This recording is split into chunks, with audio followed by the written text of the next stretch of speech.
Welcome to Story Lab. This week, we're celebrating Christmas, while we take a look at the story of someone who recorded a big promise for us. Oh, and also, look out for this.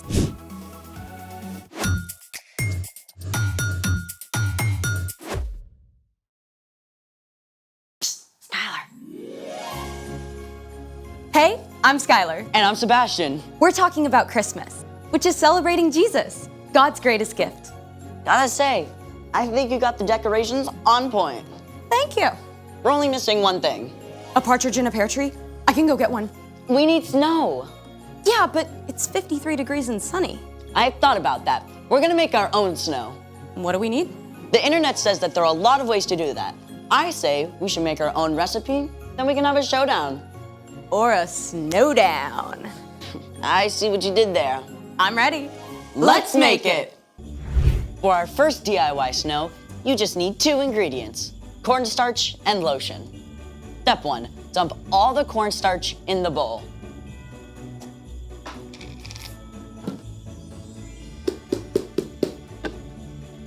Step 2, mix a bunch of lotion.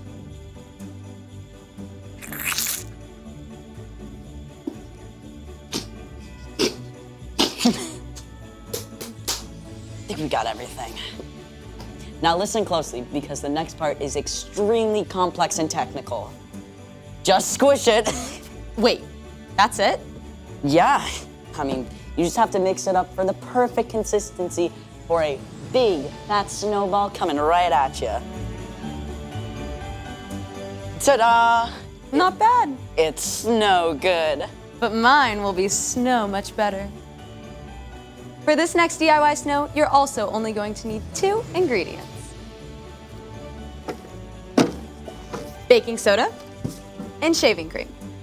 First step, pour a box of baking soda into a bowl. Step 2, pour in the shaving cream. This is so satisfying, like cranking self-serve ice cream.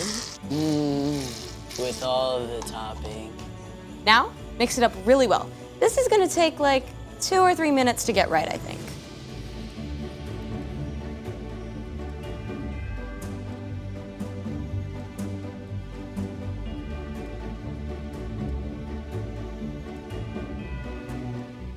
Now this is superior snowball snow right here.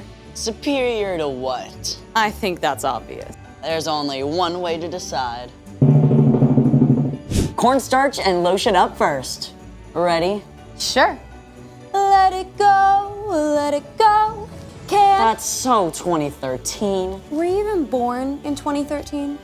Yes. Here goes. It moves. That's right.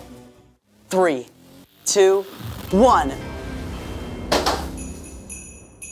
Ooh, let's see that again.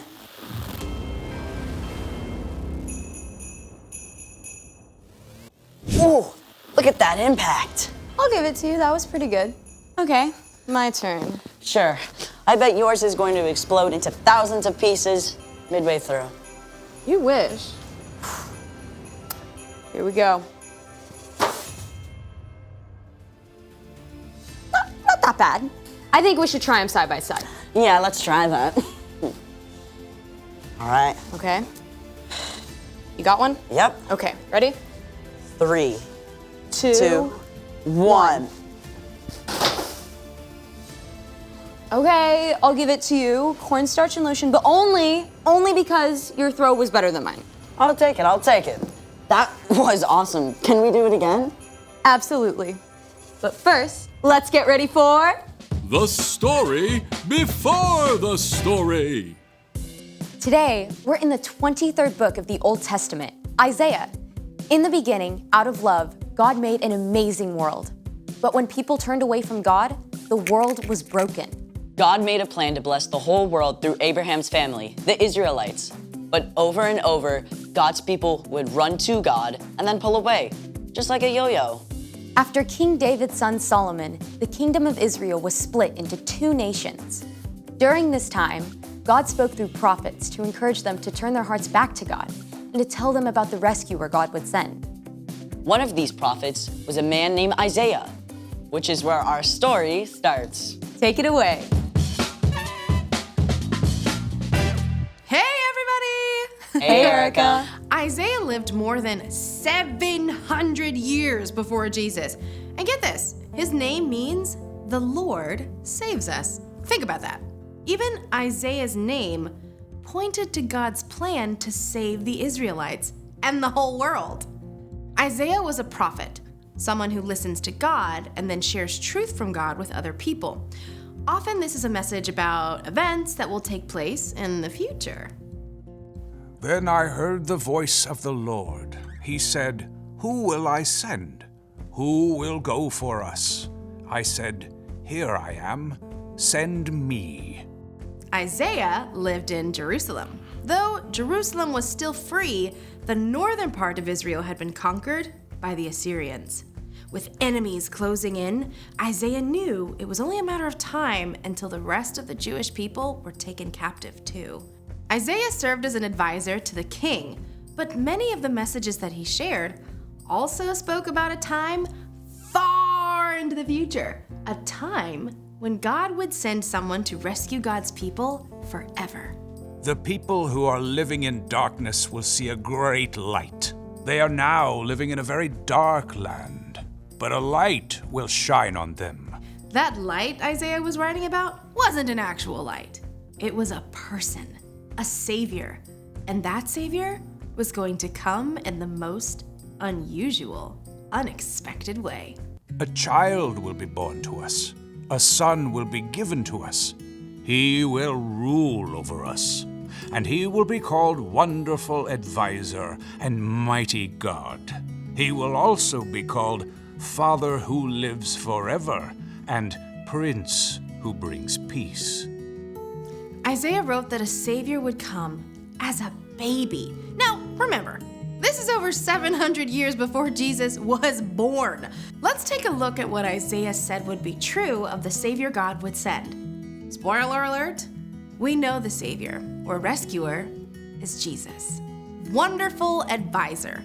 It's true, right? When we aren't sure what to do, Jesus directs and guides us. He knows exactly what we need. Even when we face the most difficult challenges, we can always trust him to lead us in the right direction. Now consider Mighty God. Jesus is stronger and more powerful than any earthly king. Just think of the amazing things that Jesus did. He made people who were blind see and healed people of all kinds of sickness. He turned one small lunch of bread and fish into a feast for thousands of people. And when he spoke to a storm, it listened and stopped right away. Father who lives forever. Jesus will live and reign forever. He was with God in the beginning, and he'll never leave us. Like a good father, he provides everything that we need. He always wants to spend time with us and delights in us, even before we do anything for him. Prince who brings peace. When people turned from God, the world was broken.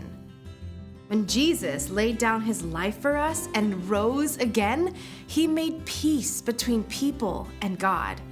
When we believe in Jesus and follow him, our relationship with God is restored. We can have life forever with God. In the end, Jesus will bring an end to all conflict and all wars, and in Jesus, everything that is broken will be made whole. These are amazing promises, but Isaiah wasn't finished with his picture of the rescuer God was going to send. There will be no limit to how great his authority is.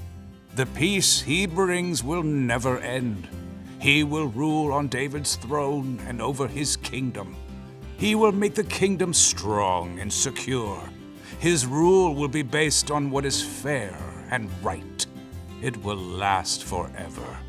The Lord's great love will make sure that happens. He rules over all. From the very beginning, God had a plan to rescue the Israelites, right? Even when things seemed dark and hopeless, God was making a way, not just for the Jewish people, but for all of us to be saved. And it would all depend on a tiny, helpless baby. But that's a story for next time. Mind blown. I mean, It's incredible how everything came together. God's always at work, even when we don't see it. So, what's our part in this story?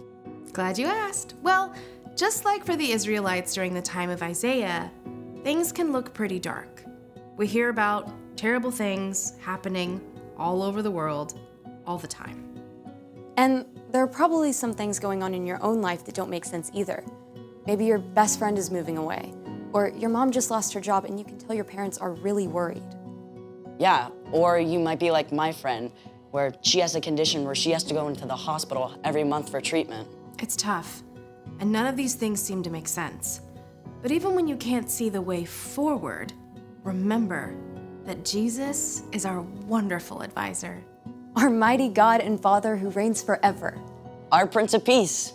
Exactly, and you can trust that God has a plan, and that in the end, everything that's wrong and confusing will be made right. Now that's something to celebrate.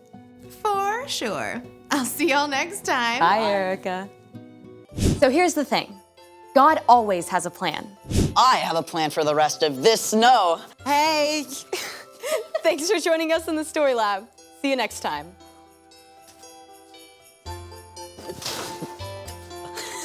All right. Good shot. Good shot.